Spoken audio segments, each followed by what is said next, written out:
ഇപ്പോൾ ഈ ഫീൽഡിലേക്ക് വരാൻ ആഗ്രഹിക്കുന്ന ഒരുപാട് ആൾക്കാരുണ്ടാവുമല്ലോ. അപ്പോൾ അവർ ഏത് കോഴ്സ് എടുക്കണം, എങ്ങനെ ഈ ഫീൽഡിലോട്ട് വരണം, അങ്ങനെ ഒരു ഗൈഡ് കൊടുക്കാൻ പറ്റുമോ? പ്രോപ്പറായിട്ട് നമ്മൾ എന്താ ഉദ്ദേശിക്കുന്നത് വെച്ചാൽ അത് തന്നെ പഠിക്കണം എന്ന് ഞാൻ പറയുള്ളൂ. കാരണം പണ്ടൊക്കെ ഹെയർ സ്റ്റൈലിങ് ഞാൻ കോയമ്പത്തൂരിൽ നിന്നാണ് ഇങ്ങോട്ട് വന്നത്. എൻ്റെ നാട് ഇവിടെ തന്നെയാണെങ്കിലും ഞാൻ പഠിച്ചത് അവിടെ ആയതുകൊണ്ട് അവിടെ നിന്ന് ഇങ്ങോട്ട് വരുമ്പോൾ ഹെയർ സ്റ്റൈൽ എന്ന് പറഞ്ഞു കഴിഞ്ഞാൽ ഇവിടെ ഹെയർ സ്റ്റൈൽ പ്രോപ്പറായിട്ട് ചെയ്യാൻ ഒരാളും ഇല്ല.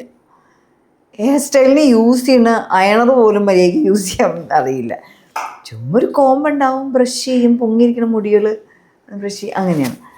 പിന്നെ ബ്യൂട്ടീഷ്യൻ കോഴ്സ് പഠിച്ച ഒരാളും അങ്ങോട്ട് വന്നിട്ട് കാര്യമില്ല. എല്ലാം വേറെ വേറെ വർക്കുകളാണ്.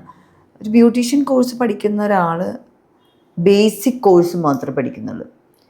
ഇപ്പോൾ അതിനെല്ലാം ഡിഫറെൻറ്റ് കോഴ്സുണ്ട്. കോസ്മെറ്റോളജി സെപ്പറേറ്റ് ഉണ്ട്, ഹെയർ ട്രീറ്റ്മെൻറ്റിനുള്ളത് സെപ്പറേറ്റ് ഉണ്ട്, ഹെയർ സ്റ്റൈലിംഗ് സെപ്പറേറ്റ് ഉണ്ട്, മേക്കപ്പ് സെപ്പറേറ്റ് ഉണ്ട്.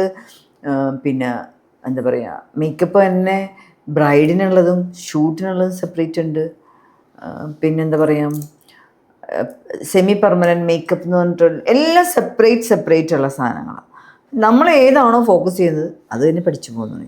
ഇപ്പം ഹെയർ എക്സ്റ്റൻഷൻ സെപ്പറേറ്റ് പഠിപ്പിക്കുന്ന ഒരാളാണ്, അതിന് വേണ്ടി മാത്രം ഒരു സ്റ്റുഡിയോ വയ്ക്കുന്നുണ്ട്. ഹെയറിന് വേണ്ട ആൾക്കാരാണ് ഇത്. ഞാനൊരാൾ ഹെയർ സ്റ്റൈലിങ് അറിയാമെന്ന് പറഞ്ഞ് ഹെയർ എക്സ്റ്റൻഷൻ പഠിച്ച ഒരാൾ അവിടെ പോയി ഒന്നും ചെയ്യാൻ പറ്റില്ല എന്ന് മാത്രമല്ല ആ വർക്ക് കുളവും. നമ്മൾ 10 പേർക്ക് കുളമാക്കിയിട്ട് നമുക്ക് ചീത്തപ്പേരുണ്ടാക്കിയിട്ട് നമുക്ക് പോയി പിന്നെ പഠിക്കാൻ പറ്റുകയല്ല. അപ്പോൾ എന്താണോ നമ്മളൊരു ഹെയർ സ്റ്റൈലിസ്റ്റ് ആവാനാണെങ്കിൽ ഏത് കാറ്റഗറിയാണെന്ന് നോക്കണം. ഷൂട്ടിന് വേണ്ടതാണോ അല്ലെങ്കിൽ സലൂണിൽ വേണ്ടതാണോ? സലൂണിൽ ഹെയർ സ്റ്റൈലിസ്റ്റ് എന്ന് പറയുമ്പോൾ ഹെയർ കട്ടിങ്, പിന്നെന്താണ് ഹെയർ ട്രീറ്റ്മെൻറ്റുകളൊക്കെയാണ്. ഷൂട്ടിന് വേണ്ടതെന്ന് പറഞ്ഞാൽ ഹെയർ സ്റ്റൈലുകളാണ്. ലെയർ കട്ടുള്ളൊരു മോഡലാണെങ്കിൽ അവർക്ക് എങ്ങനെ സ്റ്റൈൽ ചെയ്യണം, സ്ട്രെയിറ്റ് കട്ടാണെങ്കിൽ അവർക്ക് എങ്ങനെ സ്റ്റൈൽ ചെയ്യണം, പിന്നെ ഇപ്പോൾ ഒരു അമ്മയുടെ സീനാണെങ്കിൽ അവർക്ക് എങ്ങനെ സ്റ്റൈൽ ചെയ്യണം.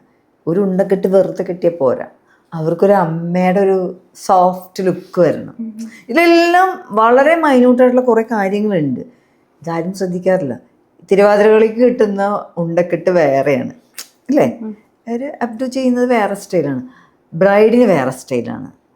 അതേസമയം വീട്ടിലിരിക്കുന്ന ഒരു അമ്മ ഒരു കുട്ടിയെ കളിപ്പിക്കുന്ന ഒരു സ്റ്റൈൽ അത് വേറെ സ്റ്റൈലാണ്. അപ്പോൾ സിമ്പിളാണൊരു സാധനം. ഒരു അമ്മ മുടി കെട്ടുന്നു, നമ്മളെല്ലാവരും മുടി കെട്ടി വയ്ക്കും. ആ ഒരു ഡിഫറൻസ് മനസ്സിലാക്കാനുള്ളൊരു കഴിവ് നമുക്കുണ്ടായിരിക്കുക. കാരണം ഒരു ഡയറക്ടർ വന്ന് പറയാണ്, വീട്ടിൽ നിൽക്കുന്ന ഒരമ്മ മുടി കെട്ടിവെച്ച് സാരി ഉടുക്കുന്നു, അപ്പോൾ കെട്ടി വെച്ചിട്ട് വേണം. അപ്പം തന്നെ വലിച്ച് മുറുക്കി കെട്ടി വെച്ച് കഴിഞ്ഞാൽ ഒരു അമ്മയുടെ ലുക്ക് വരില്ല. ആ ഒരു സെൻസ് ഉണ്ടാവുക എന്നുള്ളത്. ഒരു ഡയറക്ടർ എന്താണോ നമ്മളോട് പറയുന്നത് ആ പുള്ളിക്കത് കൊടുക്കണം. ആ ഒരു സെൻസ് ഓഫ് മൈൻഡിൽ നമ്മൾ ഏത് സെലക്ട് ചെയ്യണം, നമുക്ക് അതിനുള്ള കഴിവുണ്ടോ എന്ന് തീരുമാനിച്ചിട്ട് ഏതാണെന്ന് എടുക്കുക. എല്ലാവർക്കും എല്ലാം ഉണ്ടാവണം എന്നൊന്നുമില്ല. ചിലർക്ക് ഈ 10 മണിക്കൂറും 12 മണിക്കൂറും നിന്ന് വർക്ക് ചെയ്യാനുള്ളൊരു കേപ്പബിലിറ്റി ഉണ്ടാവില്ല, ക്ഷമ ഉണ്ടാവില്ല. അപ്പം നമുക്ക് ചെയ്യുന്ന ജോലി എത്ര നന്നായിട്ട് ചെയ്യാൻ പറ്റും.